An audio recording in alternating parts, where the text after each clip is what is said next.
Di sebuah pesta pernikahan yang seharusnya penuh kebahagiaan, tiba-tiba muncul seorang wanita yang mengaku sebagai istri sah sang pengantin pria. Senyum berubah jadi air mata, restu pun berganti menjadi murka.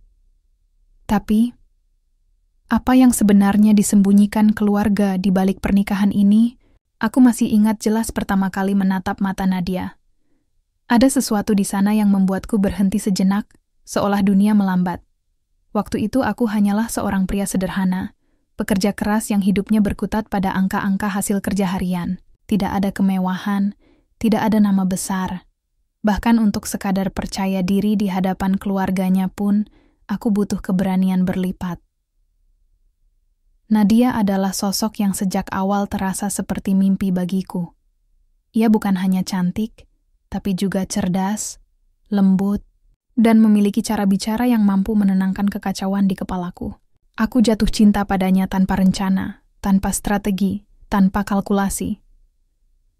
Cinta itu datang begitu saja, sederhana, tulus, dan menyiksa sekaligus. Sebab sejak awal aku tahu bahwa jalan menuju hatinya tidak akan semudah yang kubayangkan. Ayahnya, seorang pengusaha yang disegani di lingkungannya, terkenal keras kepala. Ketika aku pertama kali memberanikan diri datang ke rumahnya untuk menyatakan niat serius, aku hanya disambut dengan tatapan dingin. "Anak saya bukan untuk sembarang orang," katanya tegas. Aku pulang dengan hati remuk, tapi Nadia memintaku untuk tidak menyerah. Hari-hari setelah itu terasa panjang. Aku mulai bekerja lebih keras, bahkan mengambil pekerjaan tambahan. Aku tahu aku tidak bisa mengubah masa laluku, bahwa aku lahir dari keluarga biasa, bahwa aku tidak punya warisan yang bisa dibanggakan, tapi aku bisa mengubah masa depanku. Setidaknya, itulah keyakinan yang selalu kupegang. Setiap kali aku kembali ke rumah Nadia, aku selalu membawa sesuatu. Bukti kecil bahwa aku layak dipercaya. Kadang berupa laporan tabungan yang mulai bertambah, kadang berupa bukti pekerjaanku yang mulai berkembang, tapi yang sering kuterima bukanlah senyum, melainkan kata-kata penolakan yang menusuk. "Ayahmu siapa? Apa yang bisa kau berikan untuk masa depan Nadia? Kau pikir cinta saja cukup untuk membuat anak saya bahagia? Pergilah, Raka. Jangan ganggu hidup Nadia lagi." Aku ingat malam-malam di mana aku duduk sendirian di kamar kontrakan, menatap plafon yang penuh noda air.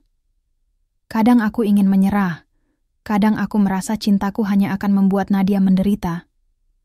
Tapi setiap kali, aku mendengar suaranya di telepon. Setiap kali ia berkata, "Aku percaya kamu bisa, Ra." Aku kembali berdiri. Seolah seluruh beban dunia bisa kutahan hanya karena kalimat sederhana itu. Aku menjalani perjuangan panjang selama bertahun-tahun. Mengumpulkan keberanian, menabung sedikit demi sedikit, belajar berbicara dengan tenang meskipun hatiku gentar di hadapan ayahnya. Hingga akhirnya, tibalah sebuah hari yang tidak pernah kulupakan. Hari itu, aku datang ke rumah Nadia untuk kesekian kalinya. Aku sudah mempersiapkan kata-kata, tapi aku tahu semuanya akan kembali bergantung pada keputusan ayahnya. Aku duduk di ruang tamu dengan jantung berdegup seakan hendak meloncat keluar. Nadia duduk di samping ibunya, matanya penuh harap, sementara ayahnya menatapku tanpa ekspresi. "Raka," katanya perlahan. "Aku sudah mengamati langkahmu selama ini. Kau keras kepala. Kau datang berkali-kali meski sudah kutolak. Kau berusaha meski kukatakan kau tidak pantas. Tapi justru disitulah aku melihat sesuatu. Kau tidak lari. Kau tetap berdiri." Aku terdiam, tidak berani menebak kemana arah pembicaraan itu. "Kau memang bukan siapa-siapa. Tapi mungkin justru itu yang membuatku melihat kesungguhanmu.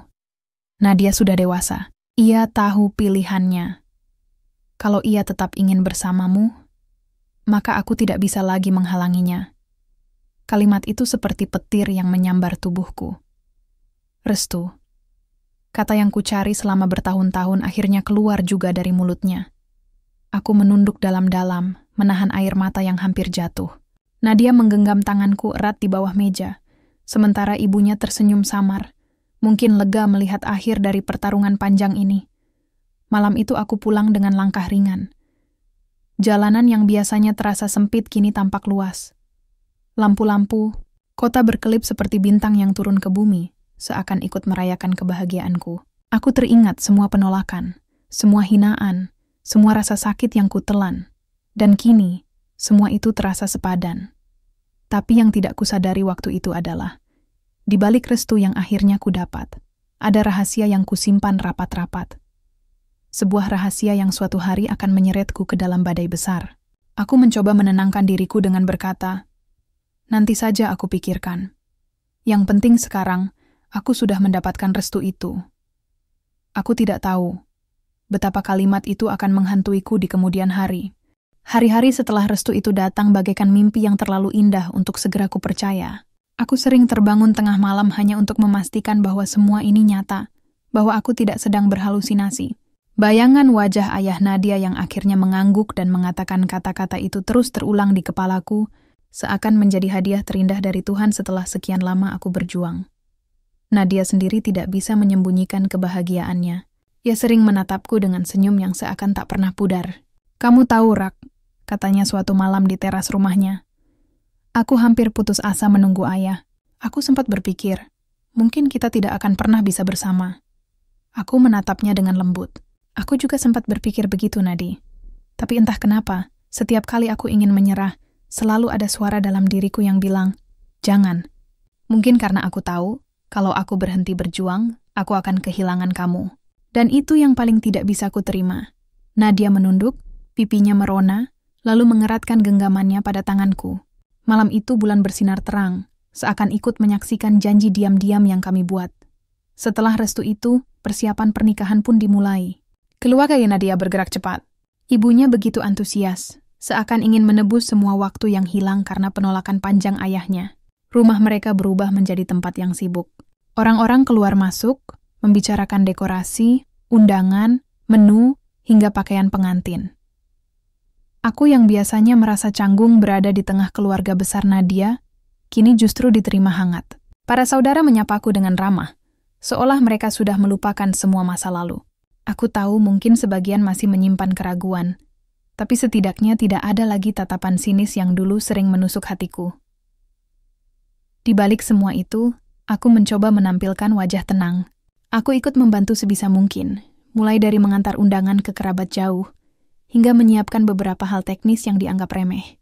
Aku ingin menunjukkan bahwa aku tidak hanya menerima kebaikan mereka, tapi juga siap ikut menanggung beban. Namun, ada sesuatu yang mengganjal di dalam diriku. Setiap kali aku melihat kebahagiaan Nadia, setiap kali ia tertawa lepas membicarakan konsep pesta impiannya, ada rasa sesak yang sulit kuredam.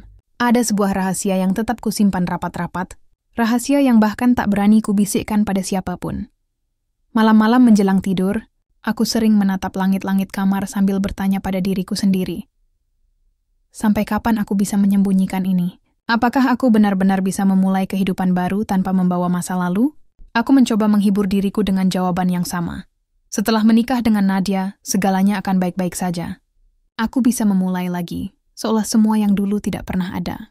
Tapi di lubuk hati, aku tahu itu hanya ilusi. Suatu hari, ketika aku dan Nadia tengah berbelanja perlengkapan pernikahan di sebuah pusat perbelanjaan, aku melihat seorang perempuan berdiri tidak jauh dari kami. Sekilas aku mengenalnya, namun aku cepat-cepat mengalihkan pandangan. Jantungku berdegup tak karuan, keringat dingin mulai mengalir di pelipis. Nadi, ayo pindah ke toko sebelah, ucapku cepat, mencoba mengalihkan perhatian. Nadia menatapku heran. Kenapa buru-buru? Kita belum lihat semua. Tidak apa-apa, cuma suasananya terlalu ramai. Aku agak pusing, kataku, mencari alasan yang terdengar masuk akal. Nadia mengangguk. Meski matanya masih memancarkan rasa curiga kecil, aku menggenggam tangannya erat, seolah ingin memastikan bahwa ia tetap berada di sampingku, jauh dari bayangan masa lalu yang nyaris menghampiriku di tempat itu. Sesampainya di rumah, aku menutup pintu kamar dan bersandar pada dinding. Nafasku tersengal, seakan baru saja berlari maraton. Perempuan itu, aku tidak salah lihat, itu adalah sosok yang seharusnya tidak pernah muncul lagi di hadapanku. Aku menutup mata, mencoba menenangkan diri. Tidak mungkin dia akan muncul dalam hidupku lagi, bisikku. Tidak mungkin. Namun, jauh di dalam hati, aku tahu. Hidup tidak pernah sesederhana itu. Hari-hari berikutnya berlalu cepat. Persiapan semakin mendekati akhir. Nadia terlihat semakin bersinar, sementara aku terus berusaha menyembunyikan kegelisahan. Aku ikut tersenyum, ikut tertawa, bahkan ikut menari kecil saat fitting baju pengantin. Tapi di balik semua itu, ada bagian dari diriku yang terus berteriak. Kebenaran ini tidak bisa disembunyikan selamanya. Aku mulai sering terbangun di tengah malam. Di sampingku, Nadia tidur dengan wajah damai, memeluk mimpi indah tentang masa depan kami. Aku menatapnya lama, penuh rasa bersalah. Andai saja kamu tahu, Nadi, bisikku pelan. Andai saja aku cukup berani untuk jujur. Tapi aku tidak pernah melanjutkan kalimat itu. Aku hanya berbaring kembali, menutup mata rapat-rapat, berharap pagi segera datang agar rasa bersalah itu kembali bisa kututupi dengan senyum palsu. Hari pernikahan semakin dekat. Setiap kali orang-orang menyebut kata bahagia, aku justru merasa tercekik, tapi aku menolak menyerah pada ketakutan itu. Aku berjanji pada diriku sendiri, apapun yang terjadi, aku harus tetap melangkah. Aku tidak tahu bahwa langkah yang kupaksakan itu justru akan menjerumuskanku ke jurang yang lebih dalam. Hari itu akhirnya tiba. Hari yang selama ini kuimpikan. Hari yang membuatku berulang kali berdoa di setiap sujud malamku. Kini benar-benar terwujud di depan mata. Aku berdiri di depan cermin, mengenakan jas pengantin berwarna putih tulang yang dipilih khusus oleh Nadia. Aku menatap bayanganku, mencoba meyakinkan diri bahwa sosok yang kulihat di sana benar-benar aku. Raka, pria sederhana yang dulu bahkan ditolak berkali-kali, kini berdiri gagah di hari pernikahannya. Tanganku sempat gemetar saat merapikan dasi kupu-kupu. Aku menarik napas panjang, mencoba menenangkan degup jantung yang tak terkendali. Hari ini, aku harus terlihat tenang, bisikku pada diri sendiri. Tapi entah kenapa, perasaan itu bukan hanya gugup biasa. Ada sesuatu yang lain, sesuatu yang membuatku merasa seolah ada bayangan gelap yang mengintai di balik kebahagiaan ini. Suasana rumah Nadia sejak pagi penuh hiruk-pikuk. Tamu-tamu mulai berdatangan, kursi-kursi sudah tersusun rapi di halaman luas yang dihiasi bunga segar. Lampu-lampu gantung berkilau, menambah kesan mewah pada pesta yang disusun dengan sangat detail. Aku melangkah ke pelaminan dengan langkah yang terasa ringan sekaligus berat. Ringan karena aku akhirnya sampai di titik ini. Berat karena ada rahasia dalam dadaku yang terus mengetuk, menuntut untuk keluar. Namun saat kulihat Nadia berjalan anggun dengan gaun putihnya, semua ketakutan itu seolah hilang untuk sesaat. Ia tampak seperti bidadari. Wajahnya bersinar, matanya berkaca-kaca menahan haru. Aku menatapnya tanpa bisa berkedip, seakan dunia berhenti berputar hanya untuk kami berdua. Ketika ia akhirnya duduk di sampingku, aku nyaris lupa bernapas. Rak, bisiknya pelan sambil tersenyum. Aku menoleh. Ya, ini nyata kan? Kita benar-benar sudah sampai di sini? Aku menahan perasaan yang meluap di dadaku. Ya, Nadi, ini nyata. Kita berhasil. Tamu-tamu mulai memberi ucapan selamat. Satu persatu mereka menyalami kami, mendoakan kebahagiaan, memuji kecantikan Nadia, dan beberapa bahkan bercanda padaku soal perjuangan panjangku yang akhirnya berbuah manis. Aku hanya tersenyum, mencoba menampilkan wajah bahagia yang sempurna. Di tengah-tengah itu, aku sempat melirik ke arah kursi tamu. Ada begitu banyak wajah, beberapa ku kenal, beberapa tidak. Namun tiba-tiba pandanganku tertahan. Di barisan agak belakang, ada seorang perempuan yang berdiri diam.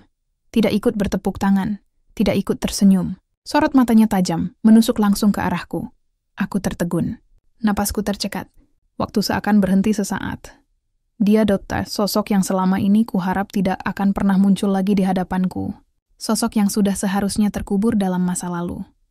Alia. Aku cepat-cepat mengalihkan pandangan, mencoba menyembunyikan keterkejutanku. Aku tersenyum kaku kepada tamu berikutnya yang menyalamiku, sementara jantungku berdegup sekeras gendang perang. Ada apa, Ra? Bisik Nadia ketika melihatku sedikit goyah. Tidak. Tidak apa-apa, jawabku terbata, memaksa diriku tetap tenang. Namun, sepanjang acara itu, aku tidak bisa berhenti mencuri pandang. Alia tidak bergerak banyak, hanya berdiri, menatapku dengan sorot mata yang penuh arti. Ada luka, ada amarah, ada sesuatu yang tak bisa kuterjemahkan sepenuhnya. Yang jelas, kehadirannya membuatku tidak bisa bernapas lega lagi. Aku mencoba meyakinkan diriku. Mungkin itu hanya kebetulan. Mungkin dia datang hanya sebagai tamu yang mengenal keluargaku atau keluarganya Nadia. Tapi suara lain di dalam diriku berbisik, "Tidak, Rak. Kau tahu kenapa dia ada di sini. Kau tahu apa yang dia bawa." Senyumku sepanjang acara berubah menjadi topeng. Aku tertawa ketika orang lain tertawa. Aku menunduk sopan saat orang memberi selamat, tapi pikiranku terus berlari ke arah yang sama. Alia. Ketika musik pesta mengalun, Nadia menggandeng tanganku untuk turun dari pelaminan. Kami diajak menyalami lebih banyak tamu, mengabadikan momen dalam foto-foto yang tak henti diambil. Aku tersenyum di depan kamera, tapi mataku sesekali mencari sosok itu. Dan benar saja, ia masih ada. Saat Nadia sibuk berbincang dengan sahabat-sahabatnya, aku sempat menoleh lebih lama. Alia berdiri di sisi ruangan, tangannya terlipat, bibirnya membentuk senyum tipis yang lebih mirip ejekan daripada kebahagiaan. Matanya tidak pernah lepas dariku, aku merasa tubuhku lemas. Dunia yang tadinya penuh warna seakan memudar, menyisakan hanya dua hal, kebahagiaan Nadia di sampingku, dan ancaman masa lalu yang kini berdiri di hadapanku. Pesta itu berlangsung dengan meriah, tapi di dalam dadaku badai mulai bergemuruh. Aku tahu cepat atau lambat, sesuatu akan pecah. Dan saat itu terjadi, seluruh kebahagiaan yang kurasakan hari ini bisa runtuh dalam sekejap. Suara musik pesta masih mengalun riang, denting gelas bersahutan dengan tawa tamu undangan, sementara lampu gantung berkilau indah di atas kepala. Semua orang terlihat larut dalam suasana bahagia. Namun di tengah hiruk-pikuk itu, dadaku serasa dikurung dalam jeruji besi. Aku berusaha tersenyum, menyalami tamu yang datang silih berganti, menerima ucapan selamat yang seolah tak ada habisnya. Tapi di balik senyumku, pandanganku tak pernah lepas dari satu titik. Sosok perempuan yang berdiri di sisi ruangan, dengan tatapan mata yang membuatku terpojok, Alia. Nama itu bergaung di kepalaku, meski bibirku terpaksa melafalkan kata-kata ramah kepada orang-orang di sekeliling.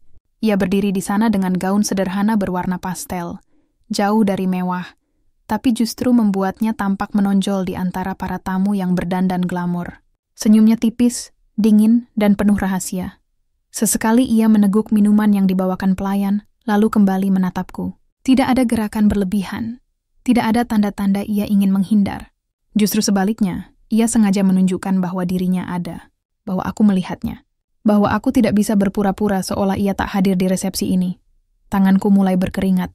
Nadia yang berada di sampingku tidak menyadari apa-apa. Ia sibuk menanggapi ucapan selamat dari teman-temannya. Bahkan sesekali berbisik padaku dengan penuh tawa kecil. Aku hanya mengangguk, sesekali ikut tertawa hambar. Padahal seluruh perhatianku terpaku pada satu titik itu. Lalu saat aku menoleh sekali lagi, Alia sudah tidak ada di tempatnya. Aku terhenyak, dadaku seakan diremas. Mataku mencari-cari ke sekeliling ruangan, menelusuri kerumunan, tapi sosok itu lenyap entah kemana. Aku menelan ludah, berusaha tetap tenang, meski rasa panik mulai menyelubungi pikiranku. Kemana dia? Kenapa dia datang? Apa yang dia rencanakan? Aku hampir saja kehilangan fokus ketika Nadia menepuk lenganku. Rak, ayo ikut sebentar. Mama mau kenalin kamu ke beberapa keluarga jauh, katanya dengan senyum hangat. Aku mengangguk cepat. Oh iya, ayo. Kami berjalan menuju sekelompok tamu yang duduk di sisi lain. Aku mencoba menata wajahku kembali, memaksa diri untuk terlibat dalam percakapan. Orang-orang menyapaku, menanyakan kabar, bahkan ada yang memujiku karena dianggap pantas mendampingi Nadia. Aku menjawab sebaik mungkin, meski kepalaku penuh dengan tanda tanya. Hingga tiba-tiba, dari sudut mata, aku melihatnya lagi. Alia berdiri tak jauh dari meja hidangan, tangannya memegang piring kecil, seolah sedang memilih makanan, tapi matanya tidak tertuju pada hidangan. Matanya tertuju padaku. Aku nyaris kehilangan kendali. Ingin rasanya aku segera menghampirinya, menariknya keluar, dan menanyakan apa yang ia lakukan di sini. Tapi bagaimana mungkin? Ratusan pasang mata sedang mengamati kami. Aku adalah pengantin pria. Tidak mungkin meninggalkan Nadia begitu saja hanya untuk mengejar seorang tamu misterius. Namun, Alia tidak tinggal diam. Ia meletakkan piring itu, lalu berjalan perlahan. Tidak terburu-buru, tidak menyelinap. Justru langkahnya tenang, anggun, seolah ia sengaja menarik perhatianku. Dan benar saja ia melangkah semakin dekat, hingga akhirnya berdiri hanya beberapa meter dari tempatku, berdiri bersama Nadia dan keluarga. Aku menahan napas. Nadi, panggil salah seorang sepupunya. Kenalin dong, ini sahabat lama kita yang udah lama nggak ketemu. Aku menoleh spontan. Dan seketika darahku serasa berhenti mengalir. Sahabat lama? Alia tersenyum manis. Kali ini bukan lagi senyum dingin. Ia melangkah maju, menatap Nadia dengan tatapan penuh nostalgia. Nadia, suaranya lembut, penuh emosi yang sulit dijelaskan. Nadia membelalakan mata, tampak kaget luar biasa. Alia, ya Tuhan, ini beneran kamu? Mereka berpelukan erat. Nadia hampir meneteskan air mata. Sementara aku berdiri di samping mereka, tubuhku kaku, wajahku pucat pasi. Tidak mungkin. Jangan sampai. Aku nggak nyangka bisa ketemu kamu di sini, kata Nadia dengan suara bergetar. Udah berapa lama kita nggak ketemu? Aku pikir kamu pergi jauh. Alia tersenyum, matanya sekilas melirik ke arahku. Iya, sudah sangat lama. Aku juga nggak nyangka, akhirnya kita bisa ketemu lagi. Dan di momen sepenting ini, tatapan itu. Tatapan yang tidak dimengerti orang lain, tapi bagiku jelas bagaikan pisau yang menancap di dada. Nadia tertawa kecil, masih belum sadar apapun. Ra, kamu tahu nggak? Ini sahabat aku waktu sekolah dulu. Kita dulu nggak terpisahkan. Aku hanya bisa mengangguk kaku. Oh, iya. Senang sekali bisa ketemu. Alia menatapku lekat-lekat, lalu mengulurkan tangan. Senang akhirnya bisa berkenalan denganmu. Secara resmi, tanganku gemetar saat menyambut uluran itu. Nadia tersenyum bahagia melihat kami saling berjabat, tanpa tahu bahwa di balik genggaman itu ada ketegangan yang tidak seorang pun mengerti. Aku tahu Alia tidak akan berhenti di sini. Kehadirannya bukan kebetulan. Ia datang dengan tujuan, dan aku bisa merasakan badai yang selama ini kutakutkan sudah mulai berputar. Aku tersenyum hambar, mencoba menyembunyikan gemuruh di dadaku. Tapi jauh di dalam hati aku sadar, pesta ini tidak akan berakhir dengan damai. Sejak Alia muncul di hadapanku, ingatanku seperti dipaksa untuk kembali ke masa lalu yang selama ini berusaha kutenggelamkan. Wajahnya, suaranya, bahkan caranya menatapku, semuanya menghidupkan kembali lembaran-lembaran lama yang kupikir sudah kusobek dan kubakar. Tapi ternyata tidak. Lembaran itu hanya kuselipkan jauh di dasar hati. Dan kini ia kembali dengan tajam, seolah menuntut pertanggungjawaban. Aku ingat pertama kali bertemu Alia. Saat itu aku masih berusaha merintis hidup, bekerja keras ke sana kemari tanpa arah yang jelas. Di sebuah acara sosial sederhana yang kuhadiri, aku bertemu dengannya.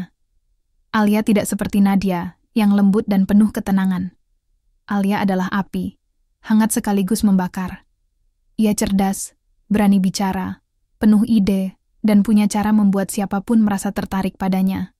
Pertemuan itu berlanjut dengan percakapan-percakapan yang panjang. Kami sama-sama muda, sama-sama ingin membuktikan diri di dunia yang keras. Dari sekadar teman, hubungan kami perlahan menjadi lebih dalam.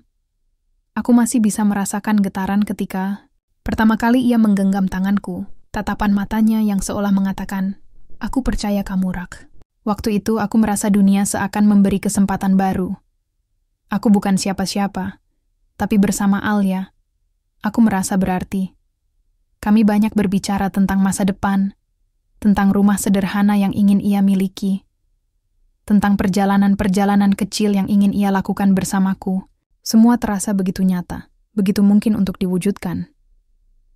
Hingga suatu hari, tanpa perencanaan panjang, aku mengambil keputusan besar. Aku menikahi Alia. Pernikahan itu tidak megah.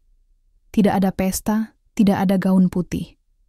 Hanya akad sederhana di hadapan penghulu, saksi, dan doa yang terdengar lirih. Alia tampak bahagia saat itu, meski gaunnya bukan gaun pengantin yang mahal.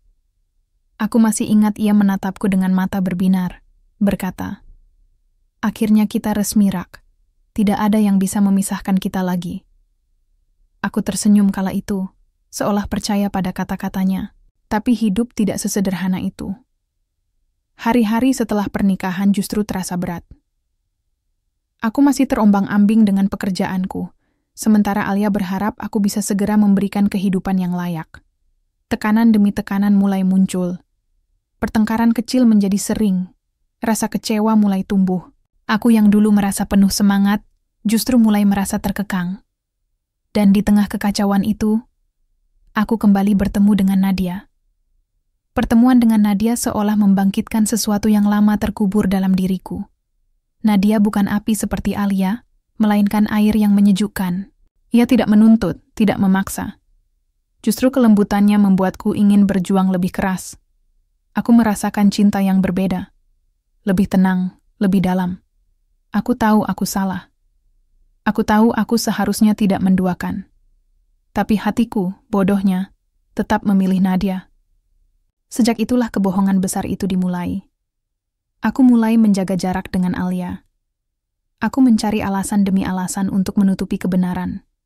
Hingga akhirnya, tanpa pernah benar-benar menyelesaikan masalah, aku melangkah ke jalan baru bersama Nadia. Dan kini, di hari yang seharusnya menjadi puncak kebahagiaanku, Alia muncul kembali. Aku menatapnya dari kejauhan, tubuhku kaku. Aku bisa merasakan jemariku dingin, seakan darah berhenti mengalir. Aku tahu, Alia tidak sekadar datang untuk memberi ucapan selamat. Ia datang untuk menagih janji. Janji yang dulu kuucapkan di depan penghulu. Janji yang kusebut dengan lantang. Aku terima nikahnya. Nadia masih tersenyum bahagia, mengobrol hangat dengan Alia, tanpa tahu apapun. Aku ingin berteriak, ingin menghentikan semuanya, tapi lidahku keluh. Aku menunduk, menarik napas panjang, mencoba menenangkan diri. Tapi kepalaku penuh dengan suara-suara masa lalu. Suara Alia saat berkata bahwa ia mempercayai aku. Suara tawa kami saat masih muda, penuh harapan. Suara isak tangisnya saat pertama kali kami bertengkar hebat. Dan kini, suara itu semua bercampur dengan kenyataan bahwa aku berdiri di samping Nadia, perempuan yang kucintai, dengan cara berbeda. Apa aku terlalu jahat? Tanyaku dalam hati. Aku tidak menemukan jawabannya. Yang jelas, aku sadar satu hal. Aku tidak bisa lagi lari dari bayangan masa lalu, karena bayangan itu kini berdiri di hadapanku. Dalam wujud nyata, dengan senyum yang penuh arti, Alia tidak akan diam. Dan aku harus bersiap menghadapi badai yang akan ia bawa. Musik masih mengalun, tamu undangan masih tertawa, dan Nadia masih sibuk menyapa para kerabat yang datang dengan wajah bahagia. Dari luar semuanya tampak sempurna, tapi dari dalam dadaku, ada gemuruh yang tak bisa kukendalikan. Aku berdiri kaku di samping Nadia, mencoba menjaga senyum, meski sebenarnya jemariku dingin seperti es. Sesekali aku melirik Alia yang berdiri tak jauh dari kami. Ia tampak begitu tenang, bahkan menyesap minuman dengan santai seakan tidak terjadi apa-apa. Tapi aku tahu, tatapan matanya menyimpan badai. Beberapa kali mata kami bertemu. Dan setiap kali itu terjadi, jantungku seakan berhenti berdetak. Pandangan Alia tajam, penuh pesan yang hanya aku yang bisa mengerti. Pesan yang membuat tubuhku kian kaku. Aku tidak akan diam, Rak. Nadia menggenggam tanganku, lalu tersenyum manis. Aku bahagia sekali hari ini. Lihat semua orang mendoakan kita. Aku hanya mengangguk, mencoba membalas senyumnya. Tapi dalam hati aku bertanya-tanya, apakah kebahagiaan ini hanya akan bertahan sebentar? Lalu saat musik berhenti sebentar, dan pembawa acara mempersilakan keluarga untuk naik ke panggung memberi ucapan, semuanya berubah. Alia tiba-tiba berdiri. Langkahnya mantap, tatapannya lurus dan semua mata segera tertuju padanya. Aku langsung tersentak, darahku berdesir kencang. Tunggu, gumamku lirih, hampir tanpa suara. Nadia menoleh. Kenapa, Mas?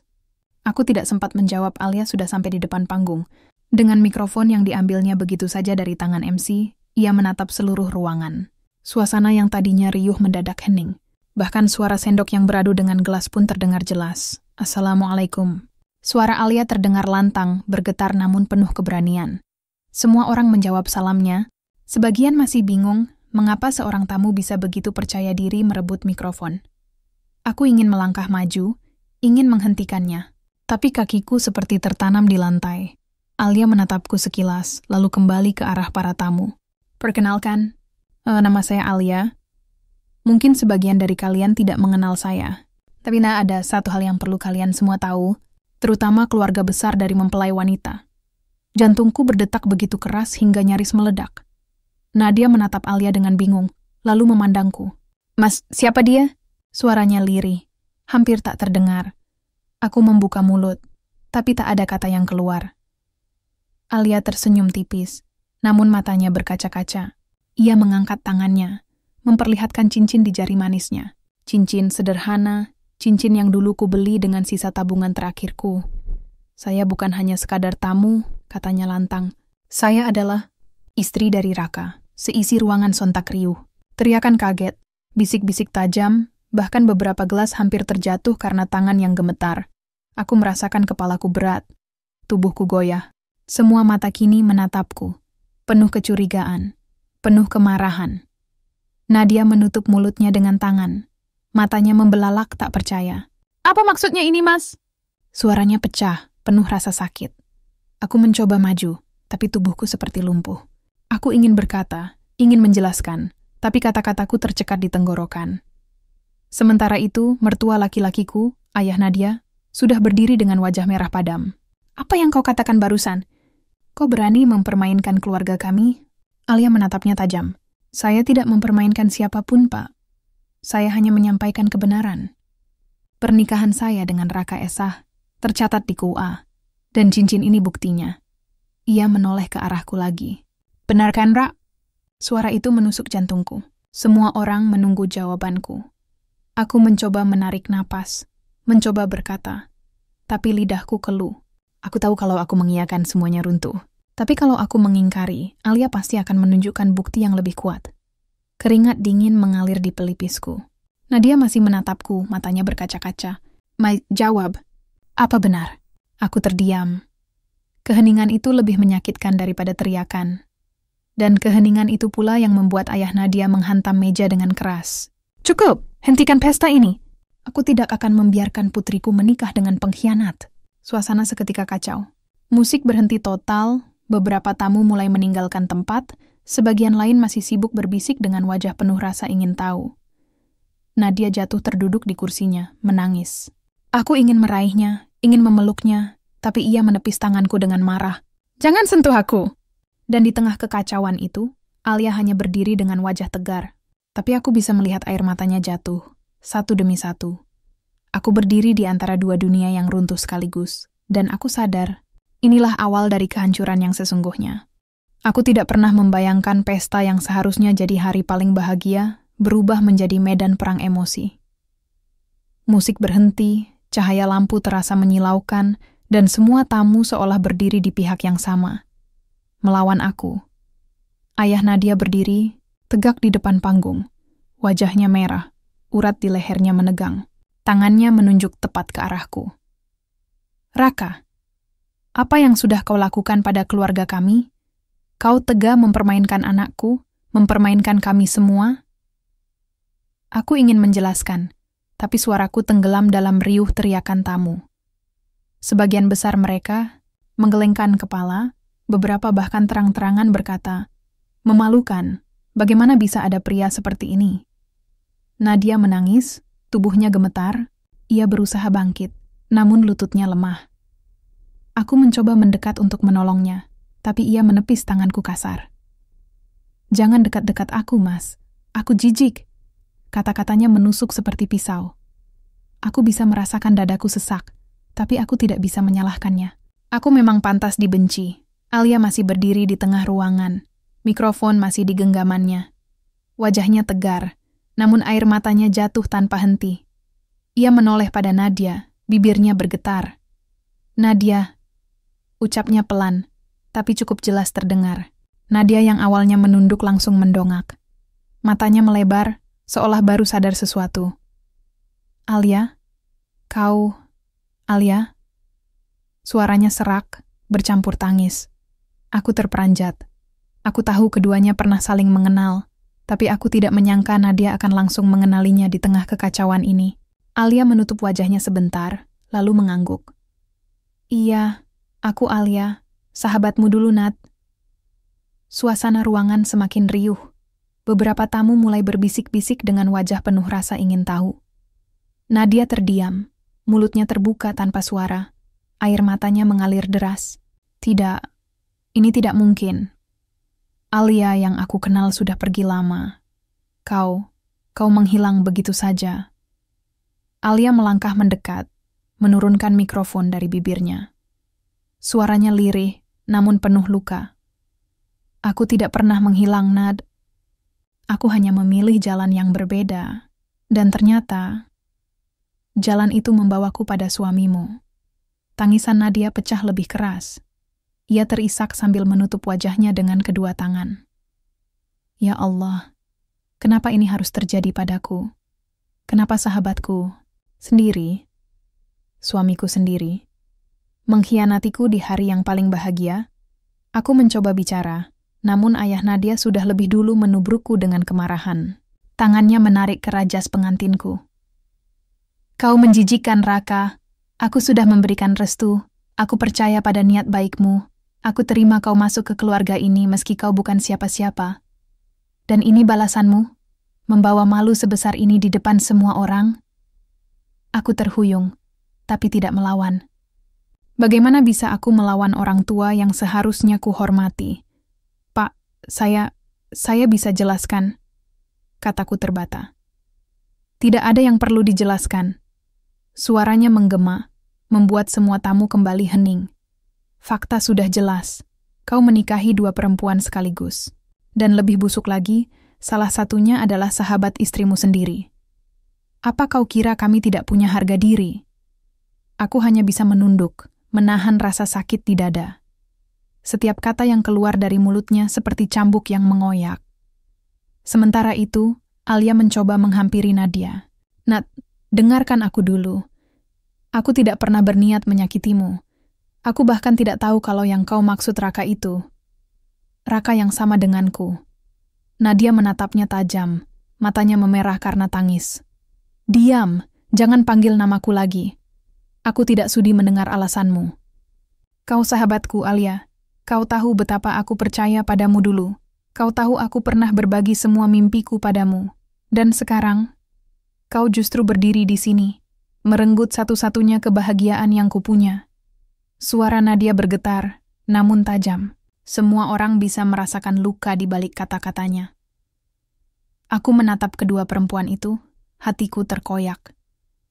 Ingin rasanya aku berteriak bahwa aku yang salah, bahwa Alia tidak seharusnya dipersalahkan. Tapi mulutku terkunci. Mertua perempuanku akhirnya maju, mencoba menenangkan Nadia. Ia memeluk putrinya erat, menepuk-nepuk punggungnya. Tapi wajahnya sendiri basah oleh air mata. Sudah, Nak, jangan tangisi lelaki yang tidak tahu diri ini. Kau tidak pantas disakiti seperti ini. Ayah Nadia melepaskanku dengan kasar, lalu menatapku penuh jijik. Mulai hari ini, aku menarik kembali restuku. Pernikahan ini tidak ada artinya. Dan aku pastikan, keluargamu dan keluargaku tidak akan pernah bersatu. Kalimat itu mengguncangku lebih keras daripada pukulan apapun. Restu yang dulu ku kejar, mati-matian kini direbut kembali, dirobek di depan semua orang. Aku berdiri terpaku, tubuhku goyah, nafasku berat. Di sekelilingku hanya ada tatapan penuh hinaan. Alia menangis, Nadia menangis, mertuaku murka, dan aku hanya bisa berdiri sebagai pria yang menanggung semua dosa. Dalam hatiku aku berteriak, bagaimana semua ini bisa berakhir? Haruskah aku memilih? Atau aku akan kehilangan keduanya? Aku berdiri di tengah ruangan yang berubah menjadi medan penuh kebencian. Musik telah lama berhenti. Para tamu sebagian sudah meninggalkan tempat. Sebagian lain masih bertahan hanya untuk menyaksikan drama yang tak pernah mereka bayangkan akan muncul dalam sebuah pesta pernikahan. Nadia masih menangis dalam pelukan ibunya. Sementara ayah Nadia berdiri tegak dengan wajah merah padam, tatapannya tajam menusukku seperti pisau. Tapi ada sesuatu yang berbeda kali ini. Pandangannya tidak hanya tertuju padaku, melainkan juga pada Alia. Aku bisa merasakan ada sesuatu yang berubah dalam sorot matanya. Bukan sekadar amarah seorang ayah pada menantunya. Ada dendam lain, dendam yang lebih dalam. Alia yang semula tegar kini mulai terhuyung, seolah merasakan hawa kebencian yang dilemparkan padanya.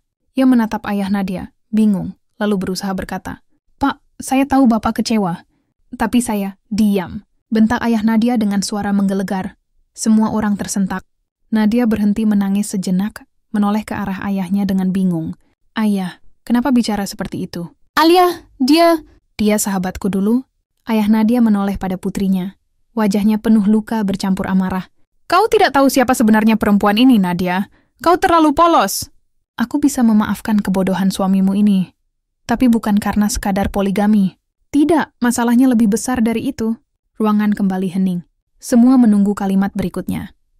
Ayah Nadia berjalan maju, berdiri tepat di depan Alia. Tatapannya dingin, penuh kebencian yang sulit dipahami. Engkau anak dari lelaki itu, bukan?" Alia terbelalak, tubuhnya gemetar. "Apa maksud Bapak?" "Jangan pura-pura tidak tahu." Suaranya meninggi.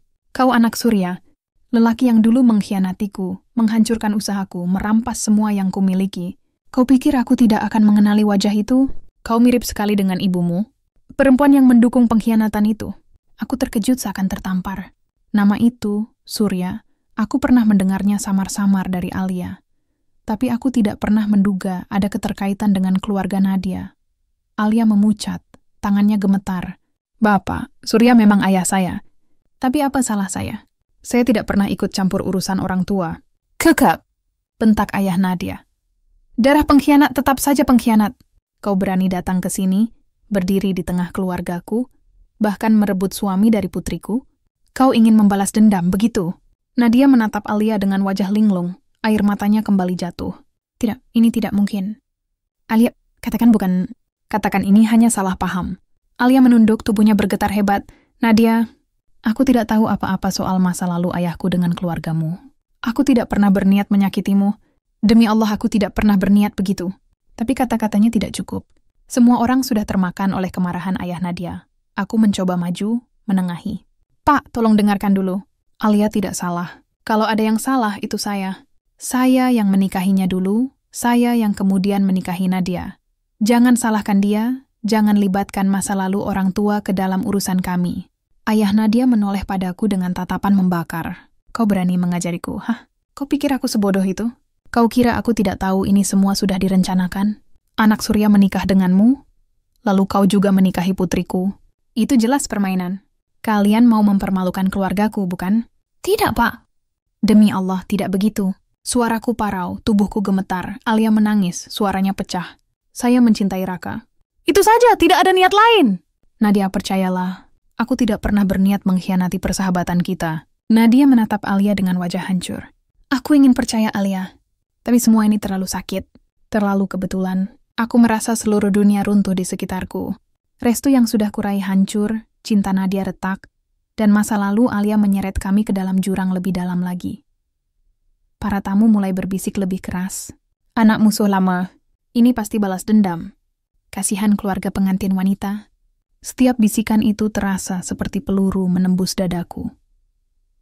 Aku melihat Alia berlutut di hadapan Nadia, memohon dengan tangisan yang menyayat. Nadia, aku sahabatmu. Aku tidak pernah melupakanmu. Aku tidak tahu bagaimana yang menjelaskannya, tapi hatiku benar-benar tulus. Raka memang suamiku, tapi aku tidak tahu dia juga akan jadi suamimu. Semua ini bukan rencana, bukan dendam, hanya nasib yang kejam. Nadia menutup telinganya menangis keras. Cukup, Alia, jangan bicara lagi. Aku tidak sanggup mendengarnya.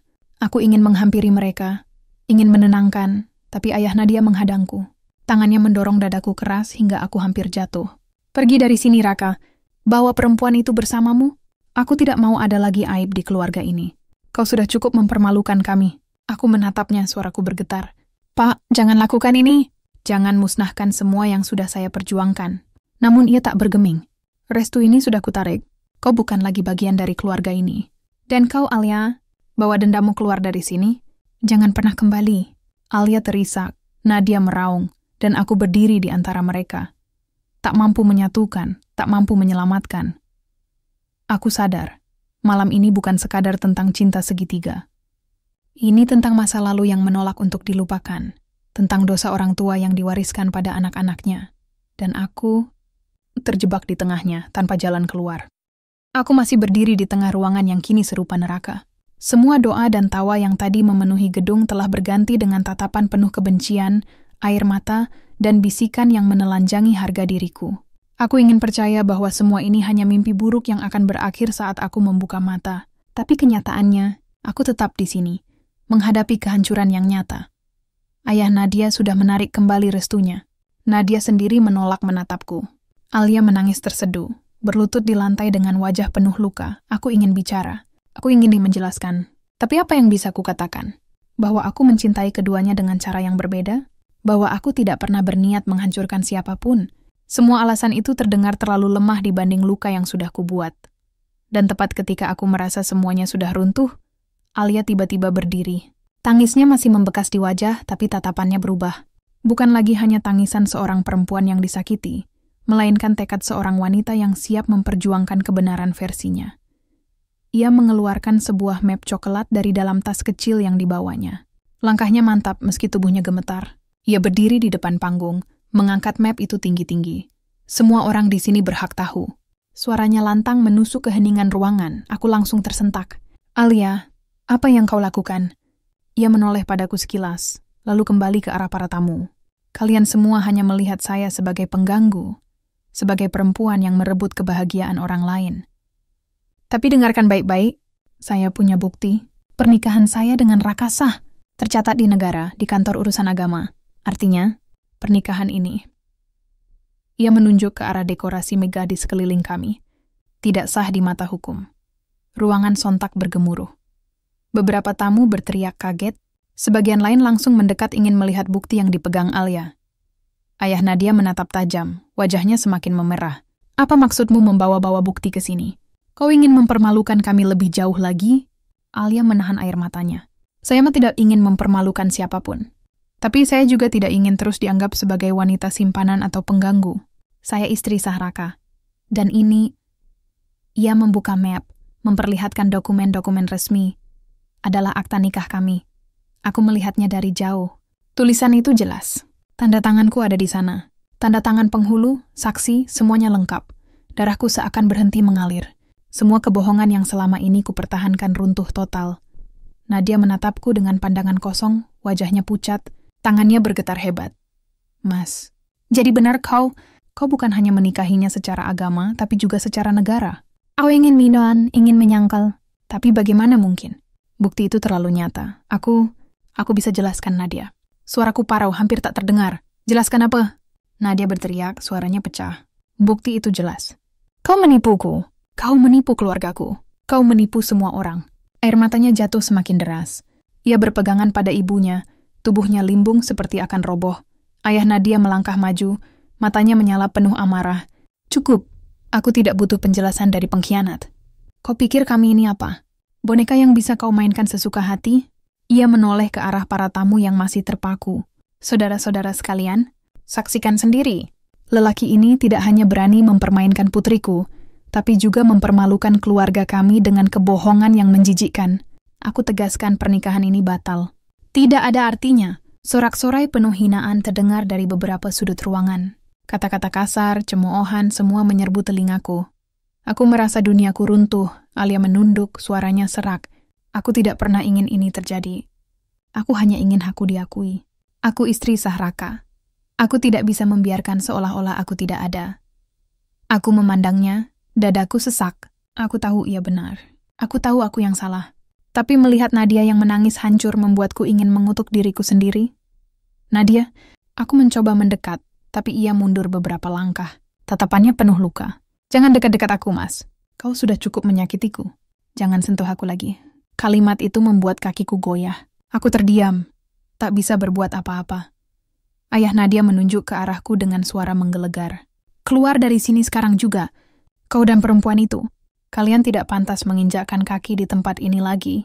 Aku menunduk. Tubuhku gemetar. Tidak ada lagi yang bisa kukatakan. Tidak ada lagi yang bisa kulakukan. Alia berdiri di sampingku, menggenggam map yang berisi bukti pernikahan kami. Wajahnya pucat, matanya sembab, tapi langkahnya tegap. Ia menarik lenganku pelan, seolah berkata, "Saatnya pergi." Aku melirik sekali lagi ke arah Nadia. Wajahnya penuh air mata, matanya memerah, dan dalam tatapannya aku melihat sesuatu yang lebih menakutkan daripada amarah. Kekecewaan yang dalam. Aku berbalik. Langkahku berat, seolah setiap langkah adalah pisau yang menusuk telapak kakiku. Sorak, bisik, cemoohan mengiringi kepergianku. Dan ketika aku melewati pintu keluar, aku sadar satu hal. Hari ini bukan hanya hari pernikahanku yang gagal. Hari ini adalah hari di mana semua kebohongan yang kutanam selama ini tumbuh menjadi duri yang menghancurkan semua orang yang kucintai. Aku kehilangan restu. Aku kehilangan harga diri. Dan mungkin aku sudah kehilangan Nadia untuk selamanya. Aku berjalan gontai keluar dari gedung resepsi, ditemani langkah Alia yang masih setia berada di sisiku. Suara riuh, bisikan penuh hinaan, dan sorakan tamu yang menyaksikan kehancuranku masih terngiang keras di telinga. Malam ini seharusnya menjadi malam paling indah dalam hidupku. Malam yang penuh restu, malam yang seharusnya mengikat cinta dalam janji. Tapi yang tersisa hanyalah puing-puing kebohongan dan luka. Aku berhenti di depan pintu besar yang menjulang. Nafasku berat, dadaku sesak. Rasanya aku tidak sanggup melangkah lagi. Semua telah runtuh. Restu yang kuperjuangkan bertahun-tahun musnah begitu saja. Nadia, wanita yang kucintai setulus hati, kini menatapku dengan pandangan penuh kebencian. Alia menggenggam tanganku. Sentuhan itu hangat, tapi juga penuh kegelisahan. Ia menunduk, berbisik, "Raka, aku tidak bermaksud menghancurkanmu. Aku hanya ingin kebenaran diakui. Aku tidak ingin dianggap sebagai bayangan." Aku menatapnya, suara tercekat di tenggorokan. "Aku tahu, Alia. Kau benar. Aku yang salah. Aku yang memutuskan jalan ini. Dan aku yang harus menanggung semua akibatnya." Aku ingin menangis, tapi air mataku seakan membeku. Rasa sesal jauh lebih pahit daripada tangisan. Tiba-tiba, suara langkah tergesa menghampiri dari belakang. Aku menoleh.